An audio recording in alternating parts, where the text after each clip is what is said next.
Hello అండి, ఎలా ఉన్నారు అందరూ? ఈరోజు రెసిపీ ఏంటా అనుకుంటున్నారా? గోంగూర పులుసు. కమ్మని పుల్లని గోంగూర పులుసు.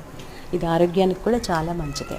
దానికోసం ముందుగా ఒక బాండీ తీసుకొని దానిలో నూనె వేసి అన్ని రకాల తిరగమూత గింజలను వేసేసుకోండి. శనగపప్పు, మినప్పప్పు, ఆవాలు, జీలకర్ర, కొంచెం ఇంగువ, అది మీ టేస్ట్ని బట్టి. అలాగే 5-6 పచ్చిమిరపకాయలు, 2 ఎండుమిరపకాయలు, ఒక 7-8 పొట్టు తీసినటువంటి వెల్లుల్లిపాయలు వేసిన తర్వాత ముందుగా కడిగి పెట్టుకున్నటువంటి 3 కట్టల గోంగూర వేసి శుభ్రంగా 3 సార్లు కడుక్కొని ఆ గోంగూర ఆకుని ఇందులో వేసాను. వేసిన వెంటనే కొంచెంసేపు మూత పెట్టేయాలి. ఎందుకంటే అది మొత్తం మనం కదిపేటప్పుడు కింద పడిపోతుంది.